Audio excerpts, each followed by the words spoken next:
Welcome back, everyone. I'm J.R. Flatter, the Chief Learning Officer at Flatter Incorporated.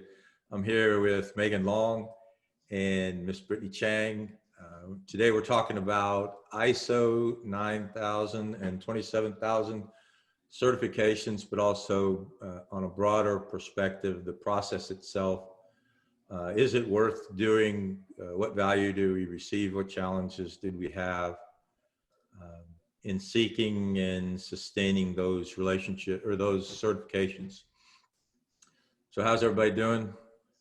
We're doing well. Yeah, good. Having a good week?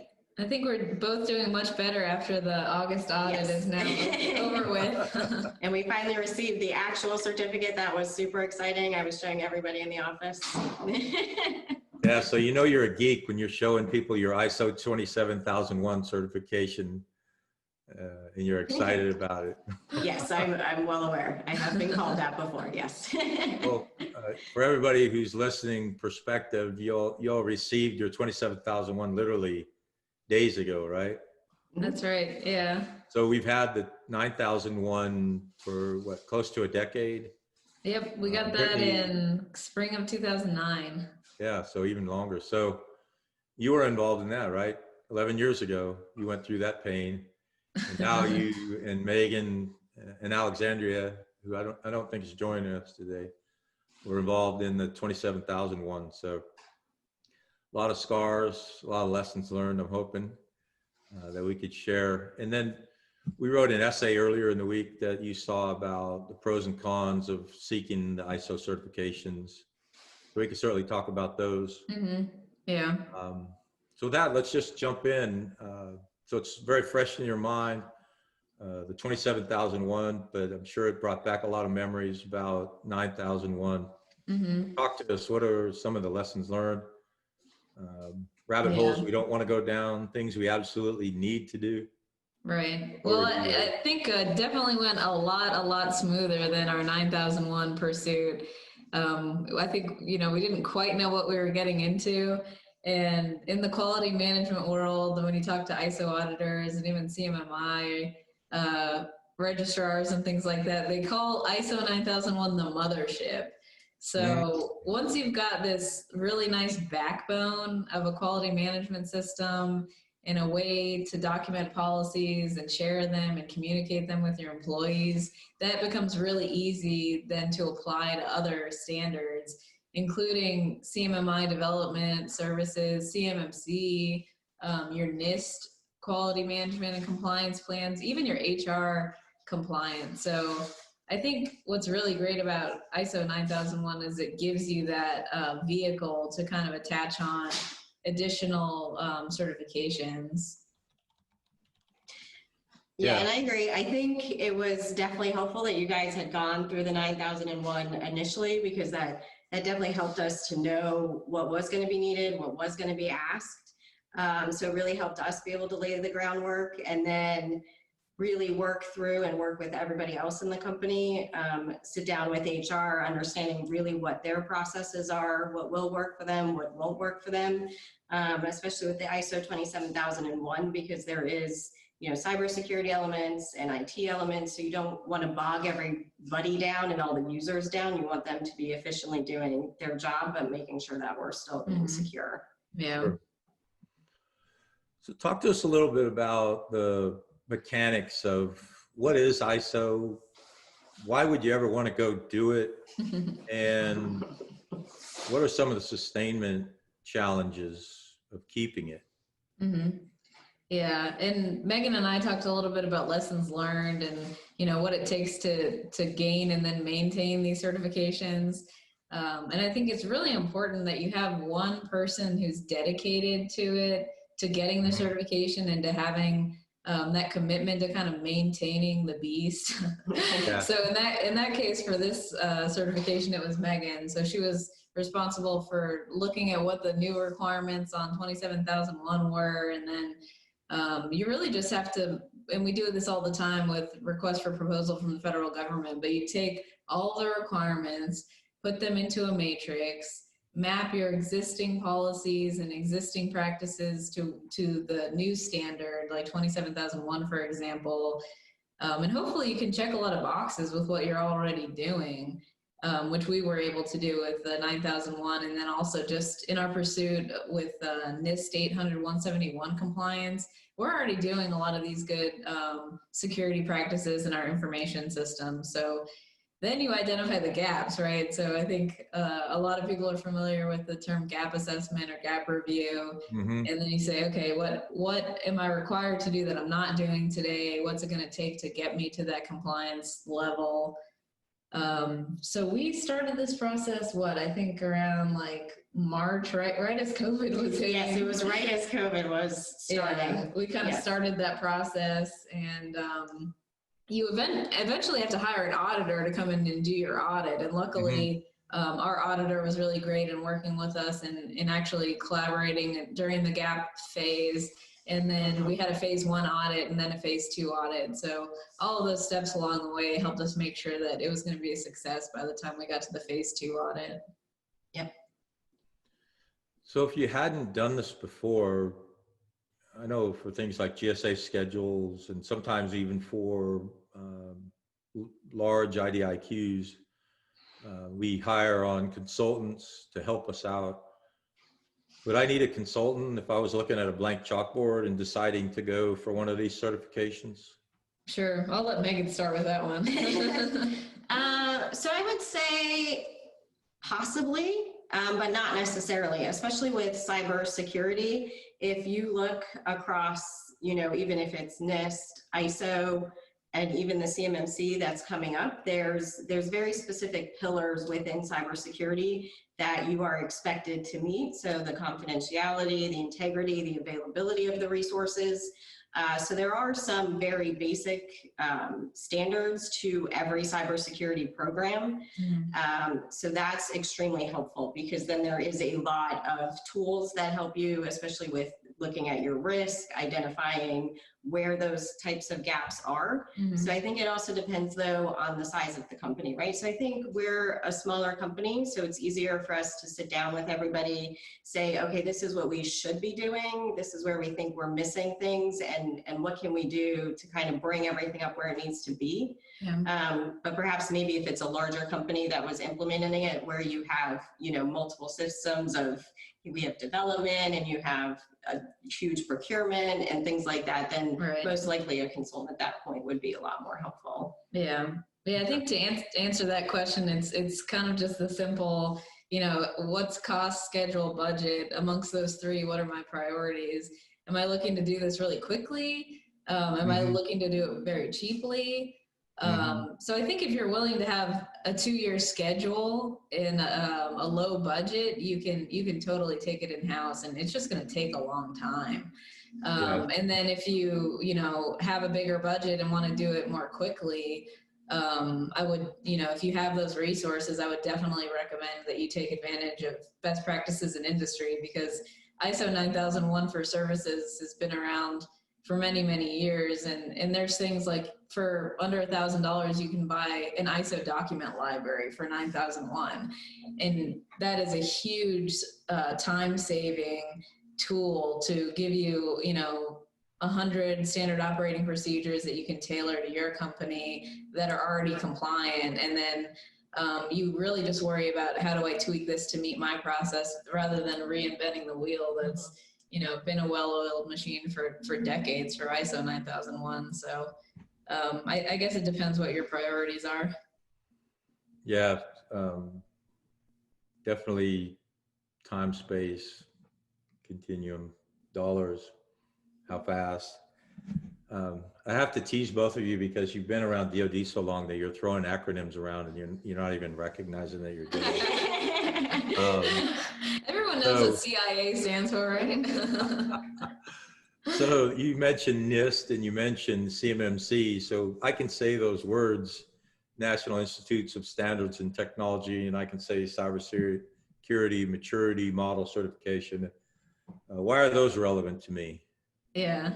So, as much as we like to consider ourselves thought leaders and we're, going after 27001, really it was motivated by a requirement. So the DoD, of course, has the DFAR, the Defense Federal Acquisition Regulation, and 87% of DoD contracts taken out of a sample had the NIST, had the DFAR clause, which requires the NIST 800-171 compliance.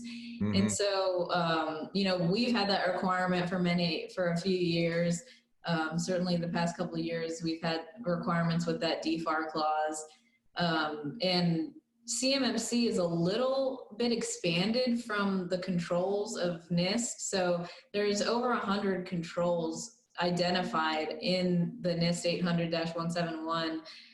For example, password policies, physical security requirements, like having a locked door and maybe a log to sign in when you come and visit a site, escorts for non-citizens, things like that. So each of those are, just a couple I mentioned of the 100 controls in the NIST 800-171. And then CMMC expands it a little bit, but the purpose of the CMMC is really to create a vehicle in the federal government to assess where the contractors actually are, rather than having the contractor self-certify and just say, hey, by signing and agreeing to this contract, I'm compliant with that DFAR clause.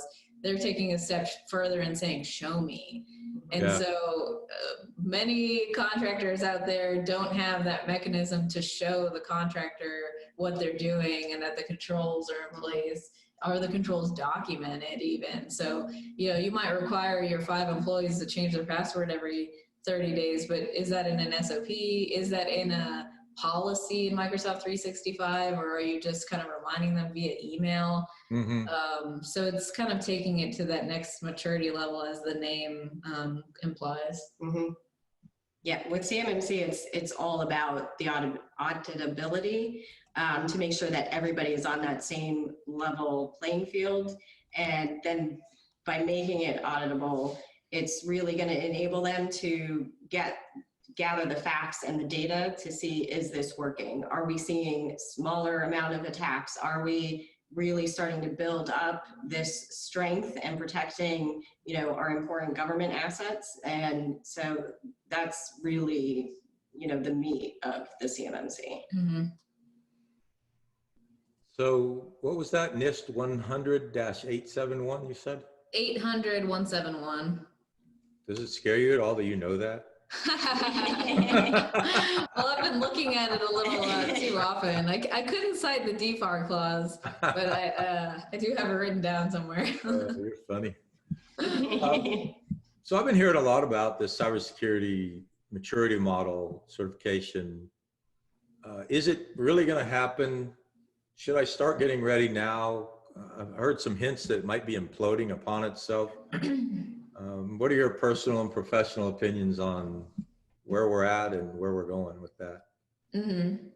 Yeah, I think the safest route is to prepare, but to kind of check the boxes that you're already supposed to be practicing today. So today, most of us are supposed to be complying with that DFAR clause. So that's our primary focus right now, is just saying, hey, are we compliant with the 800-171, which we're already required to do? And then what are the gaps between the additional requirements that CMMC's asking us to do? Are we compliant with those new controls?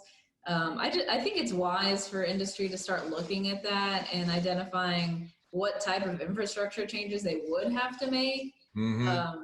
Estimating costs, estimating schedule, because I do believe in 2021 there are going to be requests for proposal that require CMMC. Just this past Friday, the 18th of September, the first round of auditors was certified. And so, whereas before we were kind of scratching our heads saying, how are they going to audit us if there are no certified auditors? Well, now they have a body of certified auditors. So they are moving forward. I think 2022 is probably a fair estimate of when we're going to see this widespread across industry, and where you're really going to need to have it. I don't think you're going to need it in 2021 unless you're one of these large large prime contractors who you already know that a requirement in your pipeline is going to require it because Yeah. they've identified some specific requirements that are going to require CMMC compliance.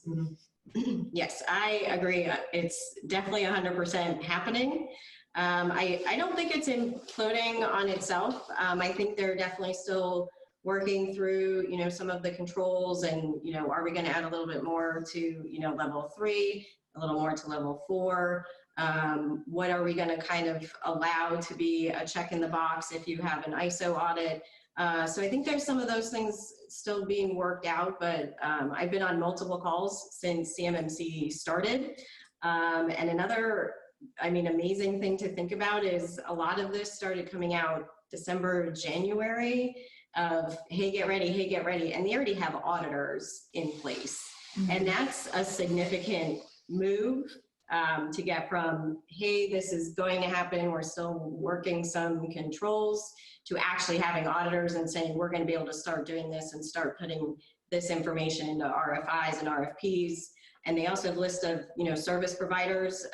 So we have, spoken with a couple of consultants regarding CMMC and those controls, and now they're starting to be certified to be providers to be doing these type of gap assessments. Mm-hmm. So the tools are starting to get in place. So I think definitely it's happening. And I agree with Brittany, it's probably going to be, 22-ish more, where you're going to see that huge bulk, but it's definitely something to start planning now and laying that groundwork. You never want to, want something to sneak up on you, especially something that's going to be this important, and especially to bidding on contracts and things like that. Mm-hmm. Yeah. It's kind of interesting though, because on the flip side of watching CMMC grow, we already have, quite a few requirements like DCAA audits, for example. And I'm going to date us a little bit, but we haven't had a DCAA audit since before 2010. And that is a requirement, to be compliant with DCAA practices and the generally approved accounting principles and all of that. So it'll be interesting to see the life cycle of CMMC and if they're able to kind of maintain the level of rigor that I think they really want to see out of it. Yeah, I've seen this kind of thing a few times before, where they've tried to create something in good faith and it's just become a self-lifting ice cream cone to some extent. The CVE certifications for SDVOSBs has become and remains a bureaucratic challenge. The DCA auditing, Defense Contract Audit Agency, is one of those things often required, but very, very, very difficult to get. That's the reason we haven't had one in over a decade. You see a lot of the language in RFPs, requests for proposal, but when you ask for an audit, it's nearly impossible to get one. Is there any chance of that happening with the CMMC? I think that's why there was such a strong push to decentralize the auditing authority and not make it a government function. Mm-hmm. I guess I'd call that a win, that they went out to industry and they're having industry become certified to audit. So, I think industry will always respond to that demand, and more auditors will come if and the price will go down. I think plenty of people are going to get certified to be auditors eventually. I do kind of get concerned about RFP dates. An RFP day becomes important to Flatter. We want to go after something. It requires CMMC, and the auditors are backlogged, and we can't get it. So yeah. I do see that as a risk, and that's something I would hope that contracting officers, they always have discretion. And so I would hope they would be able to counterbalance that with, hey, show me your security plan of how you're NIST compliant. I see that you have 27,001, and so those are mitigating factors in my mind. So that's how I kind of see it going forward, is that, contracting officers are going to go into some level of negotiation and say, hey, I put out an RFI and only 2 of my 15 contractors have this cert, so therefore I'm going to make it a little bit more flexible until industry catches up. So I would hope that to see it play out in a way like that. Okay, fair enough. I'm thinking of a mixed martial arts analogy. Never leave it in the hands of the judges. Always go for a finish. I would hate to run my business with a hope and a prayer that the contracting officer was going to move in my favor on a certification I didn't have. Mm-hmm. So I agree with you. Let's manage our risk, get the certification before we need it. So we talked about 27001. We talked about CMMC. Are they one and the same? How are they different? And if I have one, do I have the other?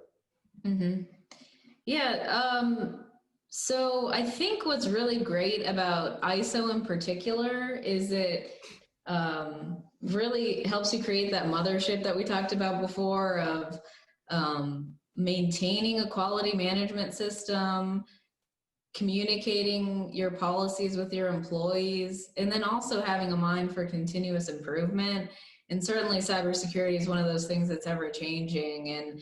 And risk reviews are a part of 27001. So we're always looking and saying, hey, what are some new threats out there in industry? What are some new vulnerabilities that we may have and new tools we're using?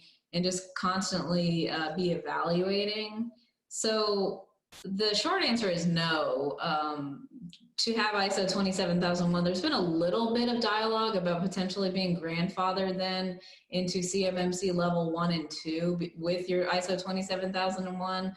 I think if you're looking at CMMC 3 and higher, there are some gaps between ISO 27001 and CMMC. However, you can easily incorporate those SOPs into your 27001 practice and make it compliant with CMMC level 3. And that's what our plan is. At Flatter, for example, we have one quality management system, and that system is compliant to ISO 9001-2008, ISO 27001-2013, CMMI development. So all of those standards are, we have one quality management system that complies with all of those different standards. So you can definitely get your ISO practice to a place where it complies with CMMC. And I agree 100%. It's the CMMC, once you get into those like level 3s and 4s, there's just a little bit more rigor added. But by doing, the ISO 27001, number one, it puts everybody in a mind frame of what should we be doing, how should we be doing this, and really getting everybody in that cybersecurity mind frame. So then as you're moving along and adding those additional controls and that additional rigor, it's a lot easier to kind of bring everybody up to that level. Mm-hmm. So talk to us a little bit about this audit process. How often, how long, what do they look at? How do I prepare? How do I even find an auditor? Yeah, for CMMC, who knows? I think it still remains to be seen what those audits are going to look like. I've heard that everything from, for a level 3, for example, a 5-day audit to a 3-week audit. And I think that also is dependent on, number of employees, number of locations, number of controls, because I'm sure there's going to be controls that you're going to say, hey, this doesn't apply to me. So therefore I don't have to be audited on this control. For ISO, it's really simple. There's a list of registrars who are able to give certifications, and they report up to a bigger organization called ANAB, and they audit the auditors and will do some sampling and make sure that the audits are complying with their standards. So I think similarly with CMMC, we have our auditors now, and the government, may shadow some audits or, have them submit documentation to make sure that they're maintaining their level of rigor for the audits. I think there is a published list of auditors now for CMMC, and I'm sure they're scheduling out audits for people. And I think basically they'll take a survey from industry of how many employees do you have, how many locations am I auditing, what's the scope of this audit, and then that will spit out how many days of audit is required. And then how about dollar costs, manpower costs? I'm a small business owner. I've got limited time, limited resources. How do I know whether I should invest in ISO or put my dollars and time somewhere else? Yeah, and I think what's kind of neat about CMMC is it implies that level of maturity, and it is almost a decision or a measure of where you are in your maturity as a company. We've been in business since 2002, over 18 years, and so we're definitely at a more mature stage in our development where we want to prime a lot. We want to maintain important and large GWAC prime vehicles.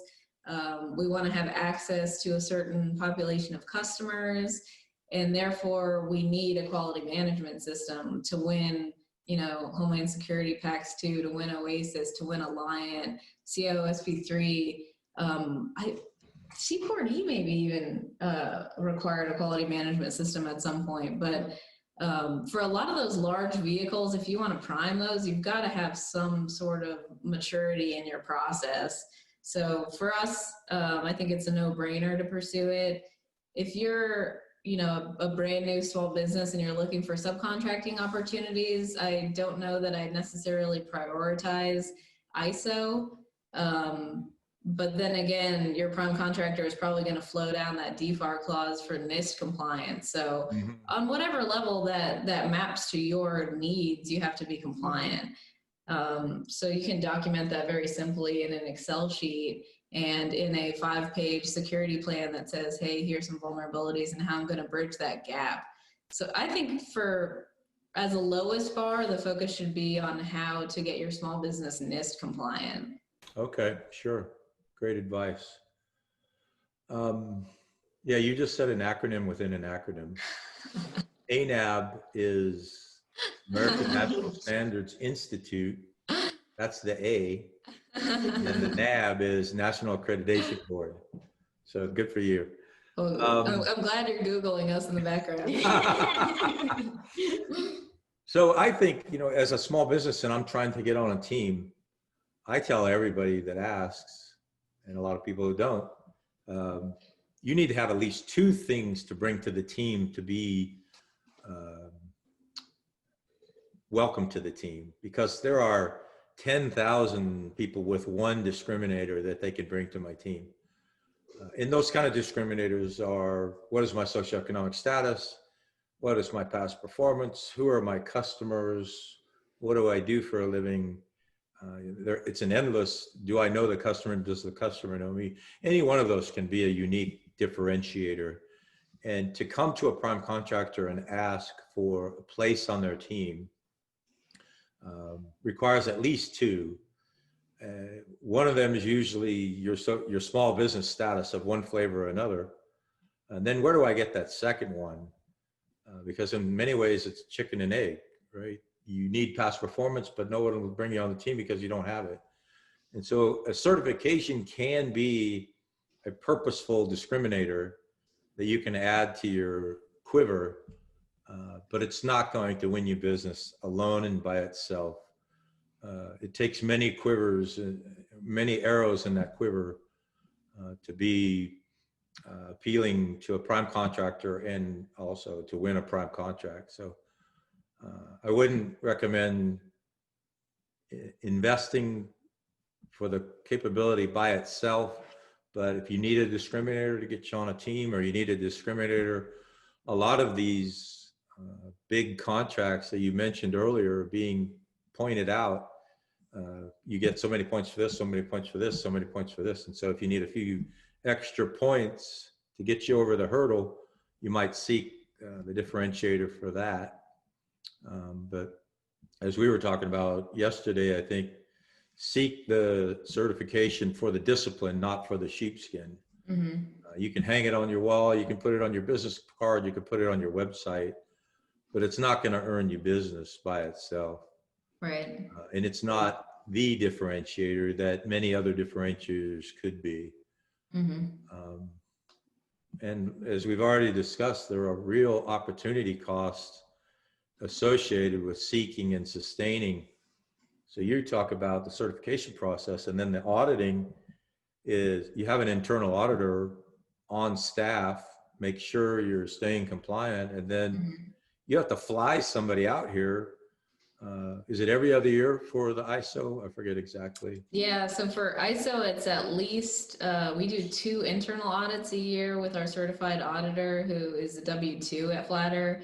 And then we also do at least 1 annual audit with our registrar. So they fly out, like you said. We actually had our first virtual one Yes. in August, which was interesting, and that worked pretty well. And It was intense, saved us a little bit of travel money, but yeah, it is a commitment for sure.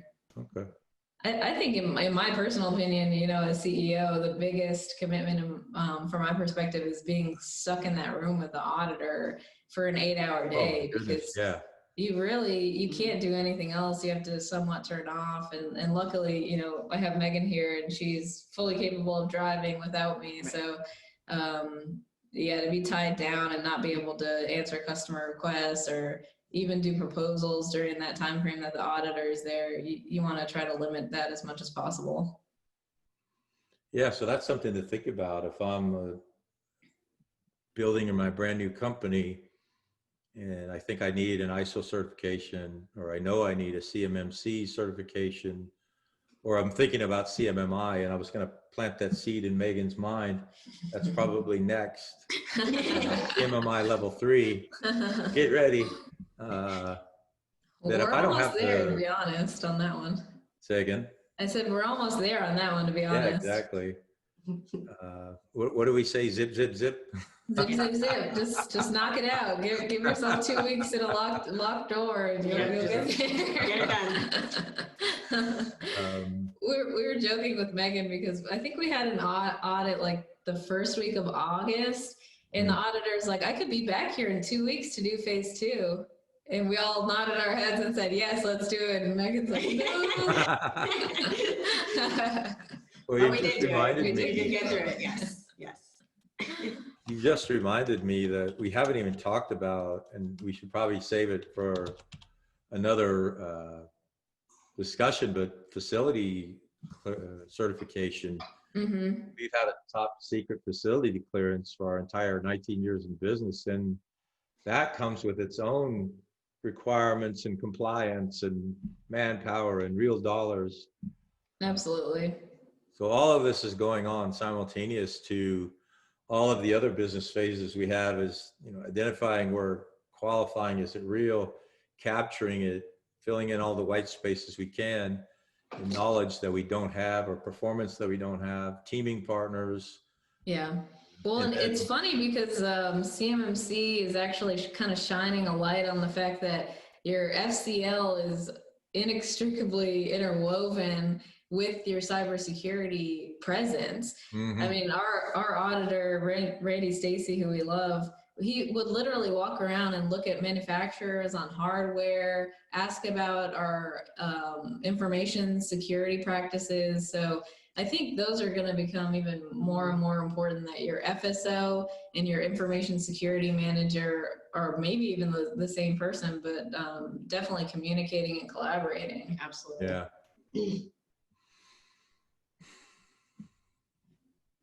So I've got 2 new topics already in our conversation this morning, or this afternoon, I guess. And we're going to have to do one just on acronyms. That'll be fun. We just tossed out another one that 99.9% of us know, W-2.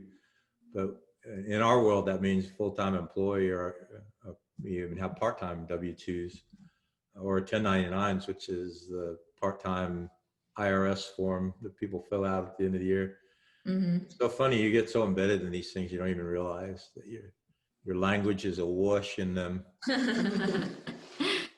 I think Megan and I would like to do another 1-hour session just on the human element and how we're bringing up our training practices and really kind of creating a culture of security. Yeah, talking about that, we got a few minutes left. I'll put it on the list. You want to expand a little bit, Megan, on what it takes to get everyone up to speed?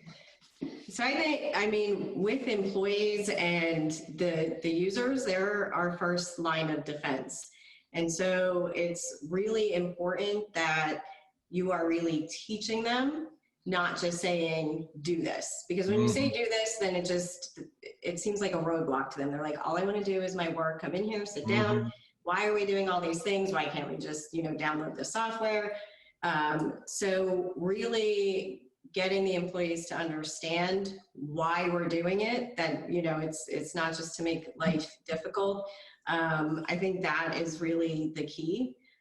We want every employee, when they come in and sit down at the computer, to really understand that they're holding the keys to the kingdom. So when they're logging in, they're not only protecting, the corporate information and the financial information, but they're also protecting their own personal information. They're protecting their colleagues' information, and they're protecting, the customers' information, because they may not specifically have access to, human resource records. But if a bad actor gets a hold of their password, or they walk away and the computer isn't locked and somebody gets access, then they are able to see everything and they can get into the system. So we really want all of our employees to really understand what we're doing.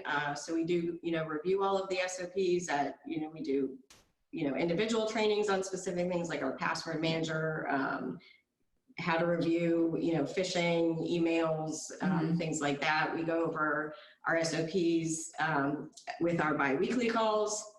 And that's really important, especially with the SOPs, that they know where to find them, making sure that when you're even writing those SOPs, that, it's done in an understandable and in a manner where they can follow. Yeah.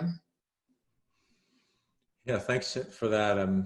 You're right. We could talk for an entire session on the communication required. And I'm sure people like me at the senior level of the organization are the hardest to get over the hurdle, because we always pretend we're so busy. So yeah, definitely we'll come back to that.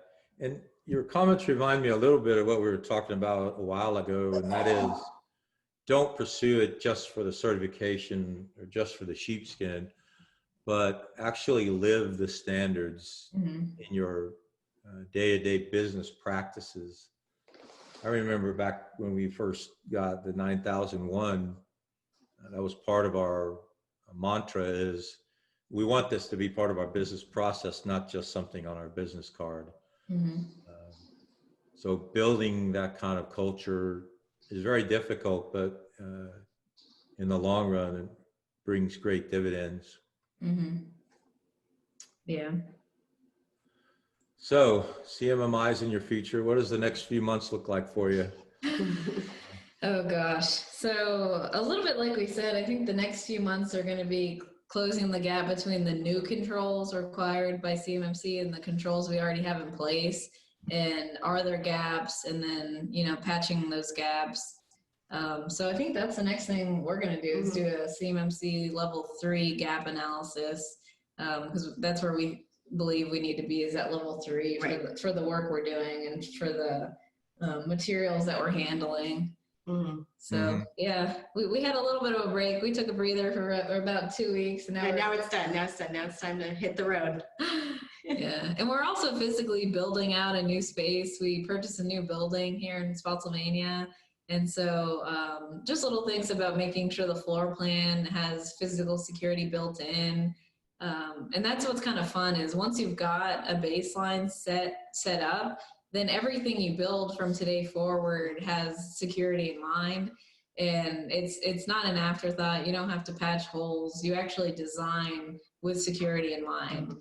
And I think that's the ideal that we're hoping our industrial base gets to as well, where when you're designing acquisitions and designing hardware, designing software, that they're built to security standards. Yeah, that's incredible benefit and advantage for you. So I don't have any additional questions. Any thoughts before we check off, things that I forgot to ask you, or things you thought were important that you wanted to bring up? I don't think so. One comment I didn't get to that I had in my notes here was that there's no magic bullet. there's really no one path to get your company where you want to go with regard to a certification or a standard.